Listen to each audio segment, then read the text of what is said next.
Hello all, welcome to my channel edutainment focus plus, जहां हम अपने नॉलेज पर फोकस देंगे। In this channel you all getting to know about knowledge mainly in taxation, in GST and income tax and in various topics also. Let's start. मेरा नाम है जोयता और आज का हमारा टॉपिक है about introduction in income tax. In previous video we have discussed about tax and type of tax, direct and indirect taxes. To know that, you can watch my previous video. Now we have to start for the introduction in income tax.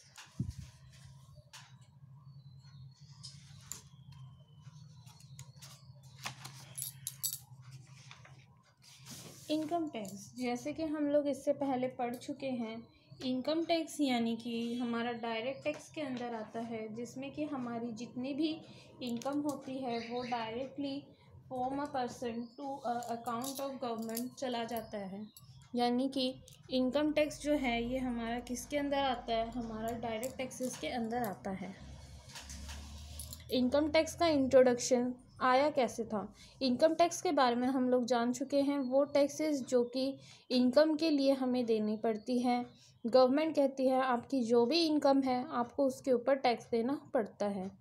चलिए जानते हैं introduction of income tax. Income tax का introduction कैसे हुआ था? Income tax का introduction हमारा आया था इनकम टैक्स एक्ट 1961 में। 1961 में एक एक्ट आया था, इनकम टैक्स एक्ट के नाम से उसको जाना गया था, जो कि पूरे भारतवर्ष में, यहाँ तक कि जम्मू और कश्मीर में भी ये लागू हुआ था। It come in force of 1 April 1962। It contain section 1 to 298 and schedule 1 to 14। 1961 में ये इनकम टैक्स का एक्ट आया था, जिससे कि हमारा इनकम टैक्स लागू किया गया था हमारे भारत में ही नहीं बल्कि जम्मू और कश्मीर में भी। इसको फोर्स यानी कि इसको तेज़ी, अपनी रफ्तार इसने कब पकड़ी थी, इसको जो काम करने का टाइम मिला था वो मिला था, स्टार्ट हुआ था हमारा 1 अप्रैल 1962 से।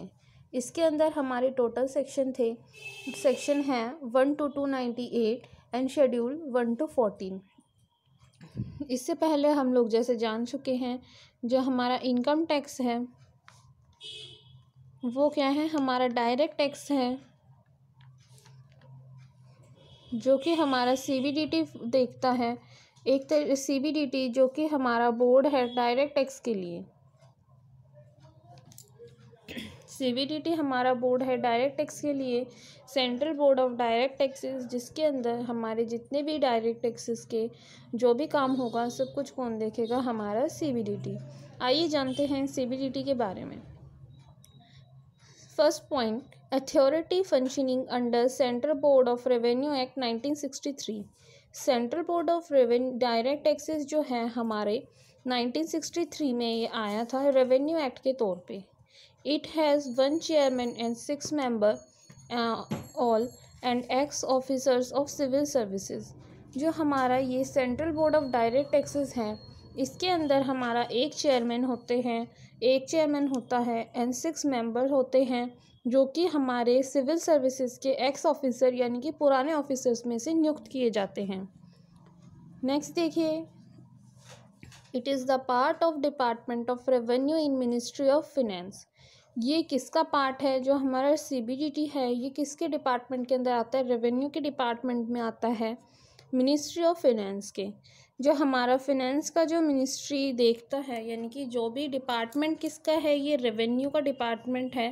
देखता है कौन है, हमारे किसके अंदर आता है, ये मिनिस्ट्री ऑफ फिनेंस के अंदर आता है। CBDT visits the direct tax work. जितने भी डायरेक्ट टैक्सेस के जो भी हमारा काम होता है वो सब कुछ हमारा किसके अंदर आता है, सीबीडीटी के अंदर। जैसे कि हमने पहले पढ़ा था, जो हमारे डायरेक्ट टैक्स है उसके अंदर हमारा इनकम टैक्स और जो भी हमारे फॉरेन इनकम और एसेट्स के बारे में जो भी काम होता है, जितना भी वर्क होता है, सब कुछ डायरेक्ट टैक्स के अंदर आता है, यानी कि हमारा central board of direct tax इनको देखेगा। फिफ्थ पॉइंट देखिए, officers are selected from IRS। Indian revenue services, यानी कि IRS से जो है हमारे जितने भी ऑफिसर्स इसमें काम करने वाले जितने भी पर्सन्स हैं, जो भी हमारे ऑफिसर्स हैं CBDT के, उनको कहाँ से लिया जाता है? इंडियन रेवेन्यू सर्विसेज से। It takes form, manner, procedure, valuation, condition, principles to frame CBDT। इसके अंदर जितने भी फॉर्म्स निकलते हैं, जो भी इनका काम करने का तरीका है, जो भी इनका प्रोसीजर रहेगा, जो भी इनकी वैल्यूएशन होगी, कितनी क्या रखनी है, किस कंडीशंस में कौन सा क्या काम होगा, इनके प्रिंसिपल, ये सारे फ्रेमवर्क कौन देखता है? हमारा CBDT। जो चेंजेस इसके अंदर देखे जाते हैं वो भी कौन देखता है? हमारा फिनेंस एक्ट के थ्रू ही आता है। जो हमारा फिनेंस एक्ट है उसी के थ्रू हमारी चेंजमेंट आती है। जो हमारा फिनेंस एक्ट है उसकी रिक्वायरमेंट कब होती है? फिनेंस एक्ट कब आता है हमारा? जब भी हमारे किसी चीज़ को हमें ऐसा लगे कि भाई हमें इसके लिए चेंजमेंट चाहिए, कि ये काफ़ी टाइम से चलता आ रहा है, इसके लिए हमें चेंज चाहिए। चेंजमेंट को हम कह सकते हैं अमेंडमेंट आता है जब भी हमारा, उसको हम क्या कहते हैं? Finance act.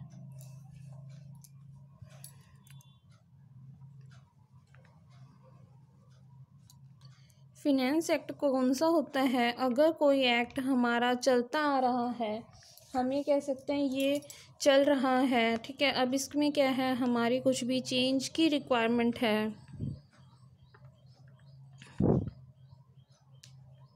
किसी भी चीज़ की चेंज की रिक्वायरमेंट है, इसमें काफ़ी लॉन्ग टाइम से ये चल रहा है, ठीक है, तो इसके लिए हमें क्या है? चेंजमेंट चाहिए। ये जो चेंजमेंट आता है इसको हम क्या कहते हैं? अमेंडमेंट।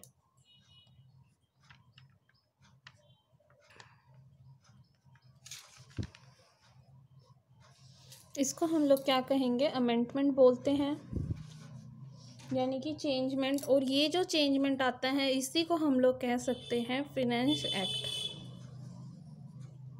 फिनेंस एक्ट आता कैसे है? फिनेंस एक्ट हमारे फिनेंस मिनिस्टर के द्वारा लाया जाता है। फिनेंस एक्ट हमारा किसके द्वारा लाया जाता है? फिनेंस मिनिस्टर के द्वारा लाया जाता है। यानी कि गवर्नमेंट ऑफ इंडिया के जो भी हमारा फिनेंस मिनिस्टर है, जो भी हमारा फिनेंस मिनिस्टर है वो क्या करता है? हमारे हर ईयर, एवरी ईयर क्या करते हैं? हमारा बजट सेशन निकालते हैं। एवरी ईयर क्या होता है? हमारा बजट सेशन निकलेगा।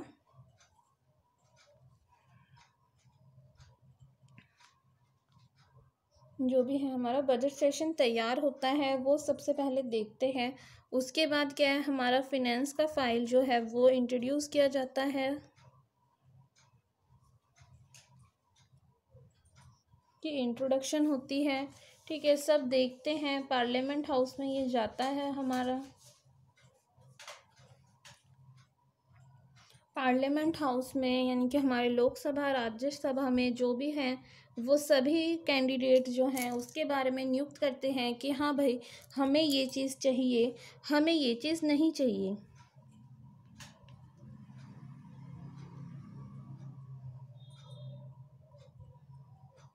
वो सब चीज़ें इनको बताते हुए जैसे ये सब कुछ फाइनल हो जाता है पार्लियामेंट में जाने के बाद, उसके बाद क्या है? ये हमारे प्रेसिडेंट के पास जाकर फाइनल होके इसका एक फिनेंस एक्ट तैयार होता है। यानी कि लास्ट में जो है हमारे जो प्रेसिडेंट हैं, जब तक वो उस चीज़ को नहीं कहते हैं फाइनल कि भाई हाँ ये हमारा फाइनल है, उसी के बाद हमारा फिनेंस एक्ट तैयार होता है। पर मेनली उसके लिए हमें हमारा बजट सेक्शन देखना होता है। बजट सेशन जो है हमारे हर ईयर नए साल के लिए नया बजट सेशन तैयार किया जाता है, जो कि फिनेंस मिनिस्टर हमारा देखता है। ये जितने भी सब कुछ काम हैं, जितने भी लॉ, जितने भी शेड्यूल्स, इसके चेंजमेंट जो भी कुछ आएगा, ये सब कुछ कौन देखेगा? हमारा CBDT। तो हमने ये सब कुछ अभी के लिए कितना क्या पढ़ा है, हम इसको एक बार क्विक रिवीजन कर लेते हैं। हमने अभी हमारा टॉपिक था आज का introduction of income tax. Income tax जो कि हमारे डायरेक्ट टैक्स के अंदर आता है, हमने पढ़ा है। डायरेक्ट टैक्स जो कि हमारा डायरेक्टली हम गवर्नमेंट को पे करते हैं from the person account to the government account. हमें याद रखना है इनकम टैक्स एक्ट आया था हमारा 1961 में आया था इनकम टैक्स एक्ट, जबकि इसको फोर्स कब मिला था, हमारा 1 अप्रैल 1962 में। और इसके लिए जो हमारा बोर्ड तैयार हुआ था CBDT, वो तैयार हुआ था हमारा 1963 में। हमें ये भी याद रखने हैं टोटल हमारे इनकम टैक्स में कितने शेड्यूल्स हैं, 1 to 298 शेड्यूल्स हैं एंड सेक्शन हैं 1 to 290 सेक्शन हैं हमारे 1 to 298, यानी कि टोटल 298 हमारे सेक्शन हैं, जिसके अलग से इनके सब सेक्शंस भी हैं। एवं हमारे शेड्यूल्स है 1 to 14, जो कि हमारे पूरे भारत के साथ साथ जम्मू एंड कश्मीर में भी ये चीज़ ही लागू होती है। ठीक है, ये सब कुछ कैरी कौन करता है, हमारा CBDT, जो कि 1963 में आया था। इसमें होता है हमारा 1 चेयरमैन एंड 6 मेंबर होते हैं, जो कि सिविल सर्विसेज के एक्स ऑफिसर, पुराने ऑफिसर्स में से नियुक्त किए जाते हैं। ये डिपार्टमेंट हमारा रेवेन्यू के उसमें आता है, डिपार्टमेंट ऑफ रेवेन्यू में, जो कि हमारा मिनिस्ट्री ऑफ फाइनेंस देखता है। CBDT डायरेक्ट टैक्स की सभी चीज़ों को फॉलो करता है, सभी चीज़ों को देखता है।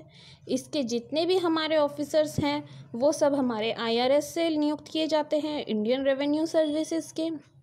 ये हमारे क्या क्या चीज़ें देखता है, form, manner, procedure, valuation, condition, principle, ये सारी चीज़ें हमारा CBDT देखता है। फिनेंस एक्ट जो भी हमें लेके आना है उसको भी लाने के लिए हमें हेल्प करता है CBDT।